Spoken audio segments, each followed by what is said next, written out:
The Nevada desert night was cold and clear as cowboy Jake Longhorn Sullivan sat by his campfire cooking beans and hardtack after a long day driving cattle. It was November 1900 and Jake had been working the open range for 15 years since. Leaving his home in Texas, the solitary life suited him fine as he preferred the company of cattle and horses to the complications that came with civilization. Jake was pouring coffee from his battered pot when he heard voices approaching through the darkness. He set down his cup and reached for the rifle that never left his side. Living alone on the frontier had taught him to be cautious about unexpected visitors, especially after dark. Through the flickering firelight came for small figures walking slowly across the desert toward his camp. Jake could see they were children, and they appeared to be in serious trouble. "Hello, the camp," called out the oldest boy, his voice hoarse with exhaustion. "We are just kids, and we need help. We have been walking for days, and we do not have anywhere to go." Jake relaxed his grip on the rifle and gestured for them to approach. "Come on over to the fire, boys. You look half froze and probably hungry to dot." The four boys stumbled into the circle of firelight like lost souls seeking salvation. They ranged in age from perhaps 9 to 14 years old. Their clothes were torn and dirty from hard travel, and they showed signs of not having eaten in days. "What are your names, boys?" Jake asked as he began serving them portions of his simple meal. "And what are you doing way out here in the middle of nowhere?" The oldest boy accepted the food gratefully. "I am Benjamin Parker, and I am 13 years old. This is my friend Samuel Chen, he is 12. That is Miguel Santos, he is 11, and the little one is David Walsh, he is 9. We escaped from Canyon Ridge Boys' home 3 days ago." Jake felt a chill despite the warmth of the fire. Canyon Ridge Boys' home was supposed to be a charitable institution for orphan children. But Jake had heard dark rumors about the place from other cowboys who worked the area. "Benjamin, why did you need to escape from the home? Were they not treating you boys well?" Benjamin glanced at his companions before answering. "They were treating us terrible, mister. But that is not the worst part. We found something that proves the people running the home are not who they say they are." Samuel stepped closer to the fire, his young face showing exhaustion and fear. "We discovered that Mr. Henderson, who runs the home, is really a criminal named Black Pete Morrison. He has been using the orphanage to hide from the law while he plans robberies and other bad things." Jake studied the boys more carefully. Black Pete Morrison was one of the most wanted outlaws in the territory, with a reputation for violence and ruthlessness. The idea that he was hiding behind the respectable facade of running an orphanage was both shocking and believable. Miguel spoke up. "We found proof that he has been planning something big. Something that involves a hidden mine full of gold that nobody else knows about." David, the youngest boy, reached inside his torn shirt and pulled out a piece of paper that had obviously been carefully protected during their journey. "This is a map showing where the mine is located. We found it hidden in Mr. Henderson's private office." Jake accepted the torn map and studied it by firelight. The paper showed rough terrain with landmarks and notations that indicated the location of what appeared to be a substantial gold deposit. More importantly, the map bore the signature of a man Jake recognized. "Boys, this map was drawn by prospector Bill MacReady. He disappeared 5 years ago while searching for gold in the mountains north of here. Everyone assumed he died of thirst or was killed by Indians." Benjamin nodded. "We heard Mr. Henderson talking to some men about how they killed the old prospector and took his map. They are planning to go to the mine and take all the gold for themselves," Samuel added. "But first they want to get rid of all the boys at the home. We heard them say that orphans are too much trouble, and they do not want any witnesses round when they start mining the gold." Jake felt his blood run cold. Get rid of the boys. What did they mean by that? Miguel answered in a small voice. "They were talking about taking us all to a place in the desert where nobody would ever find us. They said it would look like we just ran away and got lost. Jake realized he was looking at four boys who had stumbled onto a conspiracy that involved murder, theft, and the planned massacre of innocency. Children. The torn map they carried was evidence of crimes that reached back years. David climbed closer to Jake, seeking comfort from the only adult who had shown them kindness. "Are you going to help us, mister? There are still 12 other boys at the home who do not know what is going to happen to them." Jake studied the four young faces illuminated by firelight. These children had risked their lives to escape from killers, and they were asking him to help save their friends. The torn map in his hands represented not just gold, but the lives of innocent children. "Boys," Jake said, his voice filled with determination, "you have shown more courage than most grown men I know. We are going to use this map to stop Black Pete, Morrison, and save every child still trapped at that orphanage." Benjamin looked hopeful for the first time since arriving at the campfire. "How are we going to do that?" "Morrison has a lot of men working for him, and they all have guns." Jake was already formulating a plan. "First, we need to get this map to the territorial authorities. But more importantly, we need to rescue those 12 boys before Morrison carries out his plan to eliminate them." Samuel looked worried. "What if the authorities do not believe us? What if they think we are just making up stories?" Jake folded the map carefully and placed it in his shirt pocket. "Samuel, this map is signed and dated. It proves that Morrison killed Prospector MacReady and stole his claim. Combined with your testimony about what you overheard, it will be enough evidence to hang him." The sound of distant horses interrupted their planning. Jake immediately kicked dirt over the fire, plunging them into darkness. In the distance, he could see torches moving across the desert as a search party approached their location. "Boys," Jake whispered urgently, "those riders are probably looking for you. We need to move fast and quiet. Gather your things and follow me to where my horses are hobbled." The four boys moved like shadows in the darkness, showing survival skills they had learned through harsh necessity. Behind them, the search party was spreading out to cover more ground, clearly determined to recapture the escaped orphans. Miguel whispered as they reached Jake's horses. "They said they would kill anyone who helped us escape. You are in danger now to Mr. Sullivan." Jake began saddling his horses with practiced efficiency. "Miguel, I have been in tight spots before. The important thing is getting you boys to safety and making sure Morrison faces justice for what he has done." David looked back toward the approaching torches. "Where are we going to go? Morrison knows this desert, and he has men everywhere." Jake helped the smallest boy onto one of his horses. "David, there is a town called Silver Springs about 50 miles north of here. They have a federal marshal who specializes in tracking down wanted criminals like Morrison. Subscribe to our channel for more incredible Western stories that will keep you on the edge of your seat." As they rode away into the desert darkness, Jake knew they were beginning the most dangerous journey of his life. Four brave boys had trusted him with evidence that could destroy one of the territory's most ruthless criminals. The torn map in his pocket represented more than just gold. It was proof of murder and the key to saving innocent children from a fate worse than death. Don't miss what happens next.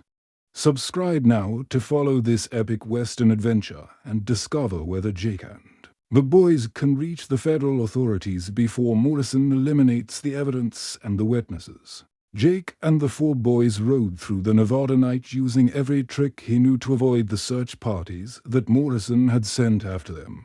The boys proved to be excellent riders despite their youth, showing skills that impressed the veteran cowboy. As they rested their horses near a hidden spring, Benjamin told Jake more about what they had discovered at Canyon Ridge Boys' home. The map was only part of the evidence they had found in Morrison's private office. "We also found letters between Morrison and some men in California," Benjamin explained. They were planning to use the gold from the hidden mine to buy weapons and start a gang that would rob banks and trains throughout the territory, Samuel added. Morrison was not just hiding at the orphanage. He was using it to recruit boys who could help with his criminal activities. The older kids were being trained to be lookouts and messengers for robberies. Jake studied the torn map more carefully. By moonlight, the location it showed was in some of the most remote mountain country in Nevada, a perfect place to hide a mining operation from territorial authorities. Miguel spoke up. We heard Morrison telling his men that the mine contains enough gold to make them all rich for life. But first they had to eliminate everyone who knew about their real identities. David shivered in the cold desert air. That is why they were planning to get rid of all the boys at the home. We could identify them as criminals instead of the charitable people they pretend to be. Jake felt anger building in his chest as he thought about 12 innocent children still trapped in Morrison's hands. The outlaw was not just planning robbery. He was preparing to commit mass murder to protect his secret. Boys, Jake said, as they resumed their journey towards Silver Springs, how long do you think we have before Morrison makes his move against the other children? Benjamin had obviously been thinking about the same question. He said he wanted to take care of the orphan problem before winter set in. That gives us maybe a week or two at most. The urgency of their situation became even clearer as Jake studied the map's details. Prospector MacReady had marked not just the mine location, but also the routes in and out of the mountain valley. Morrison would need this information to transport the gold safely. Samuel rode closer to Jake. Mr. Sullivan, what do you think happened to Prospector MacReady? Do you think Morrison really killed him? Jake nodded grimly. Bill MacReady was a good man and an experienced prospector. He would not have just disappeared without a trace. Morrison probably ambushed him when he discovered the gold and then took the map to claim the mine for himself. Miguel asked the question that was troubling all of them. What happens to the gold if we stop Morrison? Who does it belong to now that the prospector is dead? Jake had been considering the same issue. According to territorial law, Miguel, any gold Bill MacReady found would belong to his heirs. But if he had no family, then it would go to the territorial government to fund schools and other public services. David looked hopeful for the first time since they had started their journey. Does that mean the gold could be used to help orphans, like us, instead of making criminals rich? Jake smiled at the boy's optimism. David, if we can stop Morrison and find that mine the gold, could fund a real orphanage where children are treated with kins. Instead of cruelty. On the second day of travel, they encountered their first serious obstacle. Samuel, who had been watching their back trail, reported that at least 6 riders were following them and closing the distance rapidly. Morrison must have figured out which direction we were headed. Jake said, studying their pursuers through his field glasses. He is not going to give up easily when there is this much gold at stake. The chase that followed tested both horses and riders to their limits. Jake knew the country well, but Morrison's men were motivated by the promise of wealth beyond their wildest dreams. The gap between the two groups was slowly but steadily closing. Benjamin called out as they climbed a steep rocky trail. Can we reach Silver Springs before they catch us? Jake guided his horse round a dangerous outcrop. It will be close, Benjamin. But we have to try because those 12 boys back at the orphanage are depending on us to get help. The pursuit continued through the afternoon heat, with Morrison's men showing no signs of giving up. Jake realized they would have to make a stand or risk being caught in the open desert where they would have no chance of survival. Miguel pointed ahead to a cluster of rocks that offered potential shelter. Could we hide there until they pass by? Jake studied the terrain carefully. Miguel, those rocks would provide good defensive positions, but once we go in there we would be trapped. If Morrison's men find us, we would have no escape route. David rode up beside Jake with determination that impressed the cowboy. Mr. Sullivan, we did not come this far just to give up. The map and what we know about Morrison is too important. Jake made a decision that would either save their lives or end them. Boys, we are going to use those rocks as a fortress. If Morrison wants this map, he is going to have to fight for it. The battle at Devil's Rocks lasted through the late afternoon, with Jake using his rifle to keep Morrison's men pinned down, while the boys helped by rolling stones and keeping watch. For flanking movements, Samuel called out from his position. One of them is trying to climb up the backside. Jake turned his attention to the new threat, driving back the would-be attacker with precise shooting that reminded him of his younger days as a cavalry trooper. As evening approached, Morrison's men finally withdrew, having lost 2 of their number to Jake's accurate marksmanship. But Jake knew this was only a temporary victory. Morrison would be back with more men and better weapons. Benjamin crawled over to where Jake was reloading his rifle. Did we win? Jake studied the retreating figures. We won this battle, Benjamin. But Morrison is not going to give up. He will keep coming after us until he gets that map or we get him arrested. Don't miss the next chapter of this epic Western adventure. Subscribe to our channel to follow this dangerous mission and discover whether Jake and the boys can reach Silver Springs before Morrison organizes a larger force to hunt them down. The torn map had already cost one man his life, and now it threatened to claim more victims. But Jake was determined that Morrison would not succeed in his plans to murder innocent children and steal gold that belonged to the territory.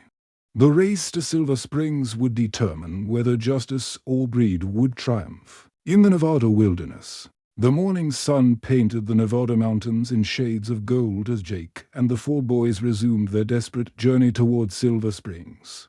They had lost precious time during the battle at Devil's Rocks, but Jake knew that stopping Morrison was worth any risk.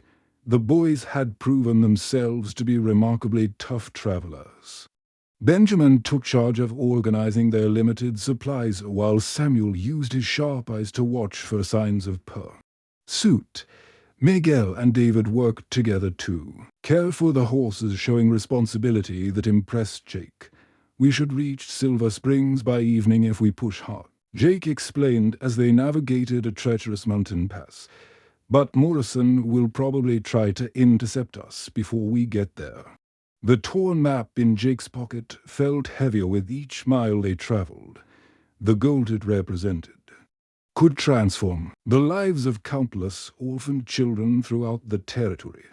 But first they had to survive long enough to deliver the evidence to federal authorities. Benjamin rode beside Jake as they descended into a hidden valley. Mr. Sullivan, what happens if Marshal Cooper does not believe our story? What if he thinks we are just making up tales about Morrison? Jake had been wondering the same thing. Benjamin, the map is signed by Bill MacReady, and the details match his known mining claims. Combined with your testimony about what you overheard, it should be enough evidence to convince any honest lawman. Samuel called out from his scouting position. There are riders ahead blocking the trail, at least 4 men, and they look like they're waiting for us. Jake studied the ambush position through his field glasses. Morrison had anticipated their route and positioned men to cut off their approach to Silver Springs. The outlaw was showing tactical skills that reminded Jake why he was such a dangerous criminal. We will have to go round them, Jake decided. There is another trail that leads through Bear Canyon, but it will add hours to our journey. Miguel looked worried. Can we afford to lose that much time? What about the boys still trapped at the orphanage? Jake was already turning his horse toward the alternate route. Miguel, those 12 boys are depending on us to reach the authorities. A few extra hours might save their lives. The detour through Bear Canyon proved to be more challenging than Jake had expected. The trail was narrow and dangerous, with several sections where they had to dismount and lead their horses on foot across loose rock slides. David, despite being the youngest, showed remarkable courage as they navigated the treacherous terrain. Behind them, they could hear the distant sounds of Morrison's search parties trying to pick up their trail. The afternoon was well advanced when they finally saw Silver Springs spread out in the valley below them. The small mining town represented safety and the rule of law that could finally bring Morrison to justice. Federal Marshal Tom Cooper proved to be everything Jake had hoped. He was a man of perhaps 40 years with graying hair and the steady eyes of someone who had spent his career hunting dangerous criminals. "This map is definitely Bill MacReady's work," Cooper said after examining the evidence Jake presented. "I have been wondering what happened to him for 5 years. Now I know he was murdered for his discovery." Benjamin stepped forward to tell his story about life at Canyon Ridge Boys' home and what they had overheard about Morrison's plans. His clear, honest testimony impressed the marshal and helped establish the credibility of their accusations. Samuel added details about Morrison's criminal associates and their plans to use the gold to fund a major outlaw operation. His precise memory for names and dates provided crucial information for the investigation. Miguel and David described the conditions at the orphanage and Morrison's threats against the children who knew too much about his real identity. Their testimony painted a picture of systematic abuse and planned murder. Marshal Cooper studied the 4 young faces that showed such courage and determination.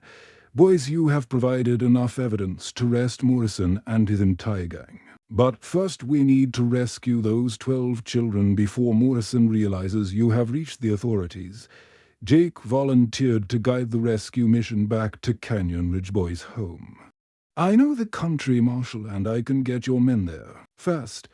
But we need to move quickly because Morrison might eliminate the evidence if he suspects we have reached you." The federal operation that followed was swift and decisive. Cooper assembled a force of 12 deputy marshals and experienced fighters who specialized in capturing dangerous outlaws. Jake and the 4 boys served as guides, showing the lawmen the fastest route to the orphanage. The assault on Canyon Ridge Boys' home began at dawn, when Morrison's men would be least alert. Jake led one group to secure the children, while Marshal Cooper's men surrounded the main building where Morrison and his associates were headquartered. The battle was brief but intense. Morrison's gang was caught completely off guard by the coordinated federal assault. Most surrendered immediately when they realized they were facing U.S. Marshals rather than local law enforcement that could be bought or intimidated. Morrison himself was captured trying to escape with a saddlebag full of stolen gold that he had been planning to use to fund his criminal empire. His reign of terror disguised as charitable work was finally over. The 12 boys still held at the orphanage were in poor condition but alive. They had been systematically abused and were scheduled to be eliminated within days of the rescue. Jake felt proud knowing that Benjamin, Samuel, Miguel, and David had saved their friends through their courage and determination. The trials that followed exposed Morrison's true identity and the full scope of his criminal activities.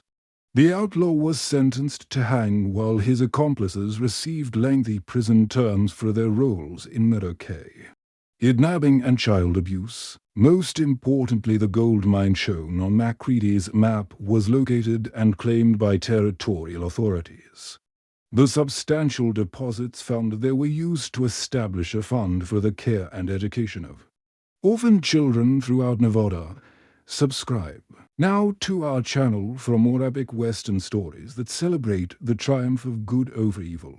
Benjamin, Samuel, Miguel, and David were placed in a new orphanage funded by the mine's gold where they received proper care and education. They remained close friends and eventually became successful citizens who never forgot the importance of helping others.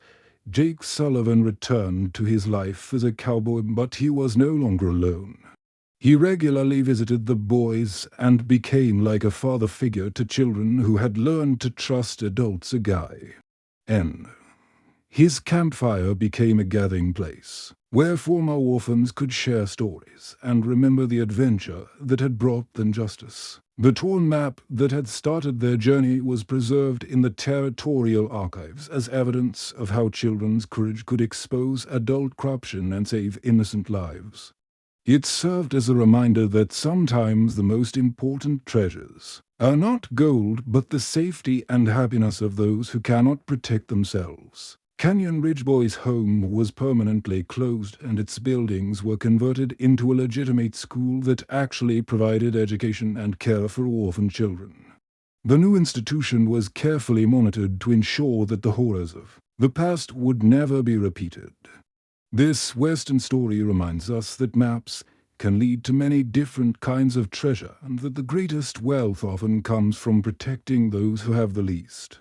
Power to protect themselves. It proves that heroes come in all ages and that courage can light the way even in the darkest wilderness.